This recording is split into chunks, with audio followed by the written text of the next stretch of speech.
Hello there. Thank you so much for still sticking with Morning at NTV. We salute Stephen Bide.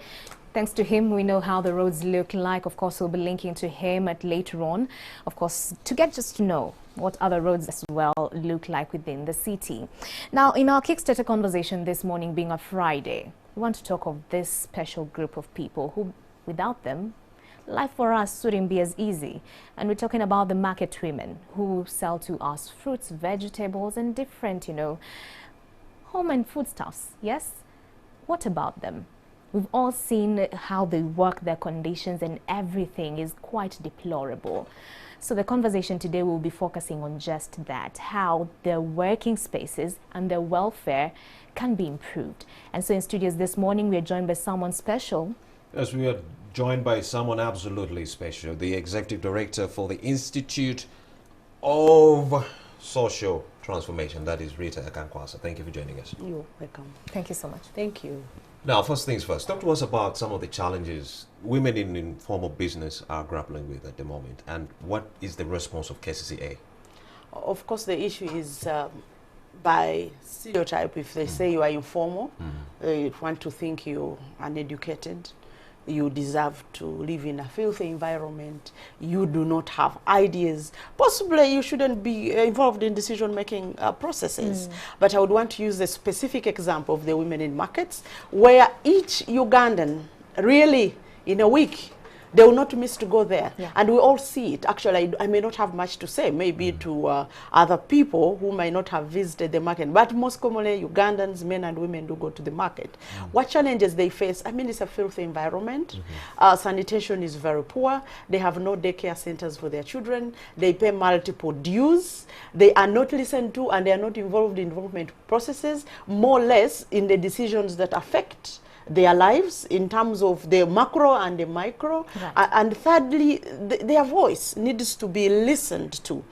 And the leaders who are charged with developing or managing markets or making legislations that affect them should constantly go to them for feedback and social accountability. Right. And so that they are able to get answers. Let me ask you this, Rita. Just the other day you were in Kalerwe Market.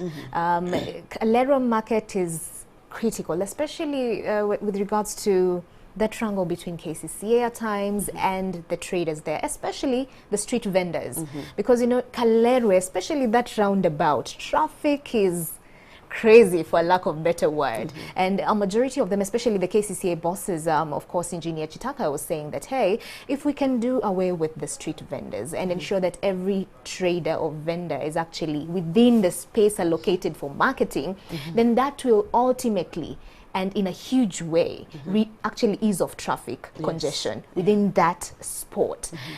So in light of that, what can KCCA do properly to ensure that they achieve that particular goal without rubbing off the vendors and the traders in the wrong way? Yeah, and actually, of course, that news is very welcome to the vendors and to ourselves who work with women in markets. I think if you were at Kalerwe, I'm glad I saw you there. Their voices were very clear. The question between the street vendors and the vendors is we've come up to tell them that their problem is beyond the individual, but it has issues of policy, issues of structure, and how the city is organized. Before I add, I want to be very clear that we are not organized. We are not saying let them just throw away the vendors, but they should also be able to take care of the street vendors' needs and provide spaces where they can be able to trade from. That is very, very clear, because we also don't want them to go and become thieves. But now when it comes to the relationship between the vendors in Kalerwe, the street, and the ones inside, for sure, the women were very clear that those who are on the street end up trading their goods fresh, and they go very fast. Theirs last 2 to 3 days. Yeah. And yet me and you, we need very fresh vegetables. Right. So, and they appeal to KCCA that in the way they are trying to remove them from the streets, they appreciate the gesture and the act, and they should continue. But the method used was tear gas.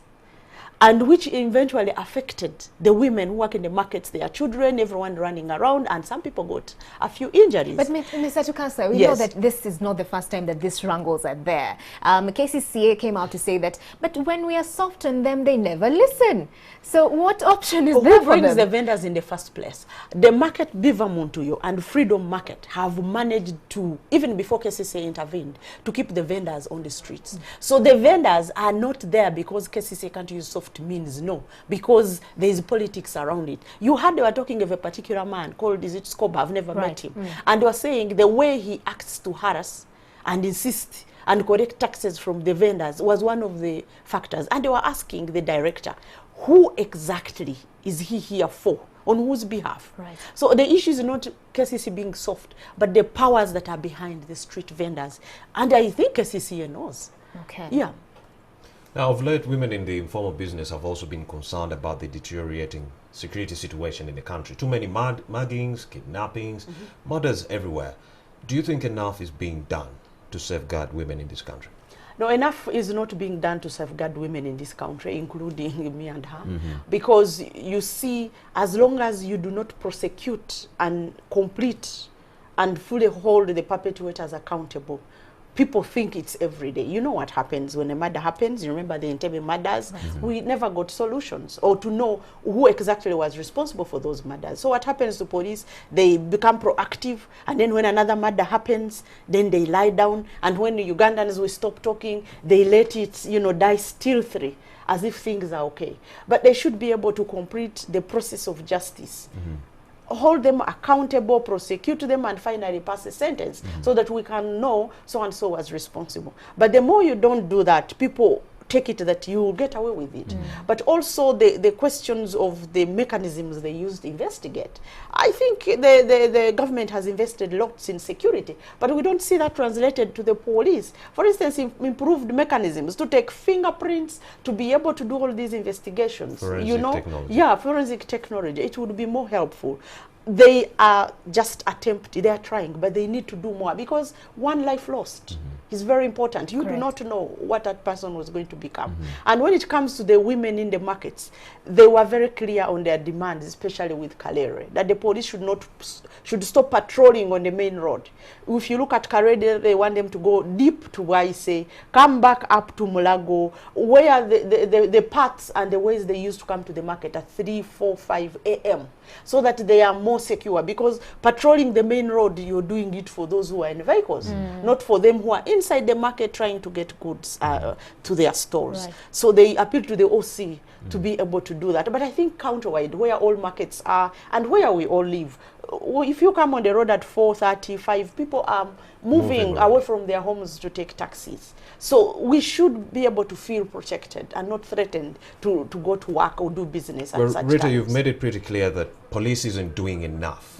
Right now, they are concerned on the investigations. They will come when the murder has already happened. Now, I'm looking at deterrence. What are authorities like KCCA doing to offer deterrence that could safeguard the women so that they don't fall prey to these attacks? First of all, the congestion they are talking about. Because they were clear, they said these vendors, they do not know them, no one knows them. If I have a store, you know me. So what they do, they harass the women who come to buy. I have been harassed, and they literally will hold you. And when you refuse, they use bad words against you. I've seen that. Actually, they sexualize everything. Say, oli kuchi, mbade nkogerako obwogezi, na olinga atawoma. Those are the words they say to us. Really? Yes, and you don't have to beat me. Those are the exact words they use. So they were saying if they clear the congestion that the street vendors bring around, then surveillance will be able to improve. But they were also very clear on Uganda National Roads Authority. At Kalere, they have put a wire mesh. And they were calling on them to finish the road works, so that it is a form of insecurity. They are saying finish the road works and remove it. It is deterring access to the market, but also providing hindrances for inspections and vigilance to know who is hiding where. And they were against UNRWA proposing that they temporarily remove. They said they do not want a temporary removal of that wire mesh. A permanent. They want finish the works and remove it. Wow. Then they can be able to plan for their businesses. you know, where And you know, vehicles when you come talk in about and that, go out. yeah, when you talk about that, also the traders are saying that, hey, this project that is taking too long is also posing a risk to us, because now we can be easily hit by any vehicle. You know how congestion is at that particular No, we actually point. have one woman who twisted her foot. Her foot got twisted because I think she was trying to squeeze herself. You know how it can be there. Yeah, yeah. So it looks so small, but how many of those we do not know them. And they were very clear on their child care facilities. Right. They were asking that if they can be provided. And those, KCCA was bringing an angle that is a private market. But the women were saying, we think we are your citizens, you collect dues in this market. Some of the services you should be able to support the private investor whose space they work to put up such services so that they can feel benefiting, but also get a better workplace. All right, Ms. Atukwase, you know, I feel KCCA at some point. We know that the numbers are high in terms of the vendors, and that's where some actually, because it's survival for the fittest. If I've been inside the market and I don't sell as much, and my counterpart who is on the streets is actually selling, they all, you know, struggle to go to the street bit of things. And KCCA, and then at the end of the day, still them that are in the market, there's congestion. And KCCA is saying, we have competing priorities. We don't have enough funds to construct as many markets as we can, because that's our plan. Just this year, they actually launched in May the Kasubi market, and saying that that is also one of our strategies to ensure that we decongest and everyone has, you know, ample space to work in. What can be done in the interim, as KCCA is grappling with, you know, just trying to get funds to create these markets, and on this side, us trying to ensure that as much as they're trying the best to give us alternatives to relocate, then we have a good relationship with them. What can be done? And also we are okay as women vendors within the market. I think you've actually given me a lead to the answer, the relationship. The relationship. I'm telling you, the women were very, very happy for the first time. And I applaud KCCA, the Director of Production and Market, Mr. Isau Garukande. I salute to the Deputy Director, Josephine Ulubama, for Community Services, and the Market Manager, Bukenya, who came. The women were saying, when we see you more, we talk and find solutions. And their voice was very approachable to the women and the market leaders. And they were saying, can you imagine one amazing thing on sanitation and hygiene? They actually said, yes, it is a private market, but they do provide community sanitation facilities. And actually they promised that they are going to go back and think and see how Kalere can benefit from that money. So that means that if more relationship is built, if they come and they have more dialogues, step by step, we will get there. Of course, we can't have all the markets built at once. Right. But even when those markets are built, the issues coming up is not that every woman benefits. We need to do more. Why do some women, again, end up not being able to afford the rent in that market? Right. And yet one of the intentions is that women should work under a good environment, away from the scorching sun, the rain. So how come eventually? Because some people, some of those stores don't belong to, they belong to individuals, and then they are able to charge. And that's why we come in as the Institute for Social Transformation to starting to organize these women and the men into cooperatives.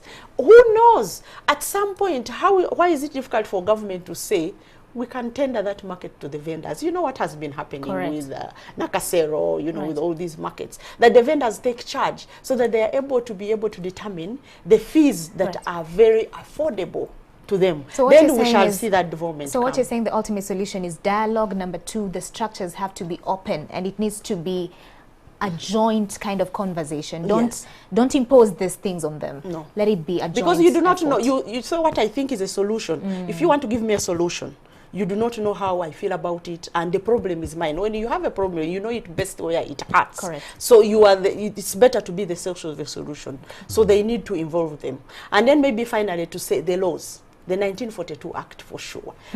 Much older than Uganda itself. Uganda is born in 1962. True, KCCA mentioned that they're working on an ordinance, but that is more at a small scale for the city. How about the national picture? So we are happy they're working on it. We want it, actually they were doing amendments because there was an ordinance before. Let it come. It will give us a leeway to work with KCCA. They are the voice. I told them you're the voice in the center. stone throw away from Parliament, from all these ministries. They could be the voice so that we advocate for the National Act on Markets to be, repealed and a new one comes into place. Yeah. So you talked about the relationship between KCA and police as a reason that could be a deterrent because they get to communicate and get together to iron out these issues. Now, with your recent engagement with police and KCA, do you think your concerns are being adequately addressed? For sure, from what they left on the ground, I think they did. They mentioned about the toilet facilities.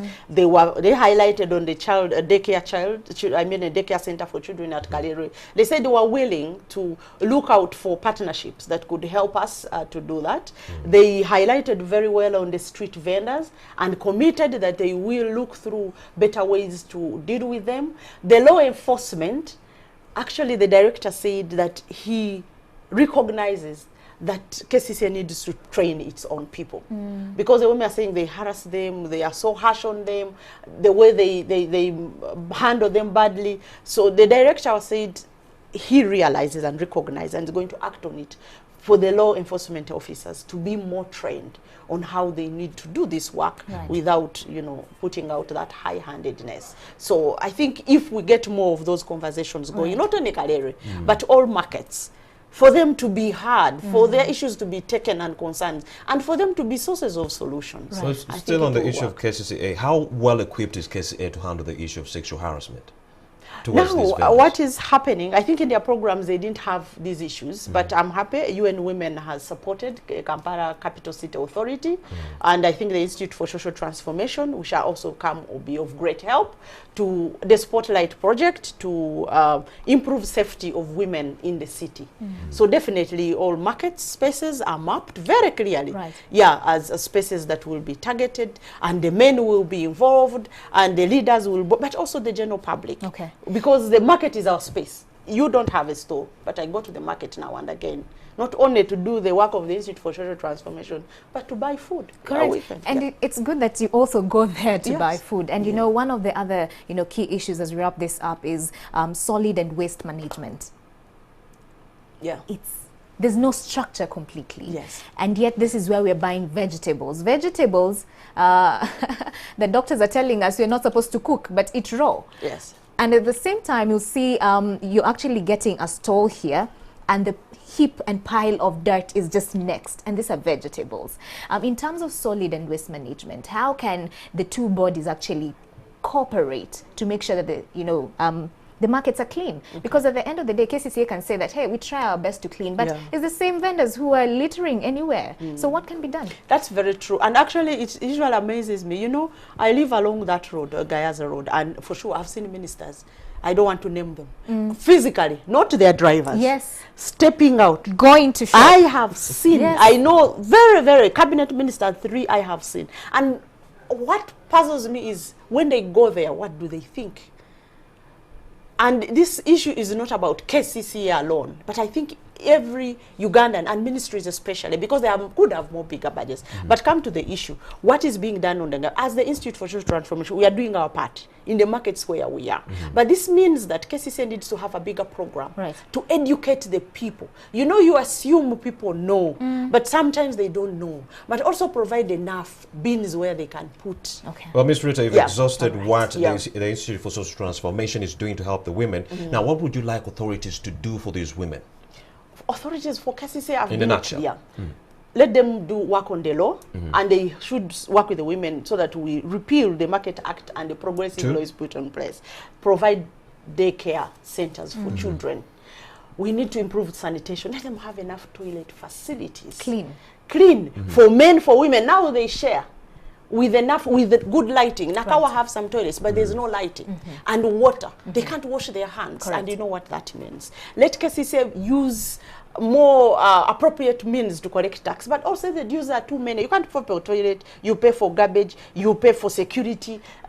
And your income doesn't match that. Yes. Really, they need to look for better ways where they can get money. First, invest in them, and then eventually come up. We need programs for women on financial literacy, business development, value addition, but their rights and their safety is very important. So we applaud KCCA, but want them to do more, and countrywide to do more for women in markets. Don't just collect money, but put programs that could improve their well-being. All right. Executive Director for the Institute for Social Transformation, Rita Atukwase. Thank you for having Thank you so much. and helping us Thank you, demystify my dear. some of these Always issues. a pleasure to be here. Thank You're you. still watching Morning at NTV with me, Romeo Busiku and Mala. We now take a very short break. We'll be right back with more exhilarating information. Do not move a muscle.